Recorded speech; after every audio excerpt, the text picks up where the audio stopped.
Hello students, welcome to the class. And as you know that we are doing R.K. Narayan's novel, The Guide.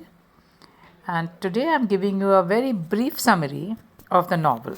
Though you have to read the novel yourself, I am just giving you a brief summary and then we will discuss the characters in the story and also long question answers based on the novel.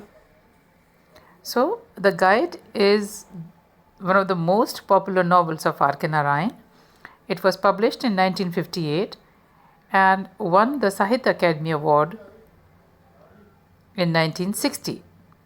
It has also been filmed, and the film has always drawn packed houses. And in the film, Devanand is the hero and Vaida Raman is the heroine. It narrates the adventure of a railway guide, popularly known as Railway Raju. As a tourist guide, he is widely popular, and it is his vocation. It is this vocation which brings him in contact with Marco and his beautiful wife, Rosie. While the husband is busy with his archaeological studies, Raju seduces his wife and has a good time with her. Ultimately, the husband comes to know of the affair and goes away to Madras, leaving Rosie behind. Rosie comes and stays with Raju in his one-roomed house.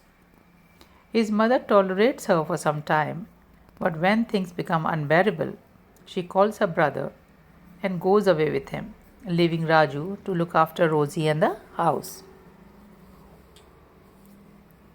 Rosie is a born dancer and she practices regularly, and soon Raju finds an opening for her and he changes her name to Nalini.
And in her very first performance, Rosie gains great success.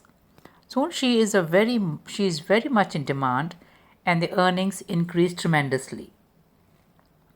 Raju lives lavishly, entertains a large number of friends with whom he drinks and gambles. All goes very well till Raju forges Rosie's signature to obtain valuable jewelry lying with her husband. This act lands him in jail, and Rosie leaves Malgudi and goes away to Madras, her hometown.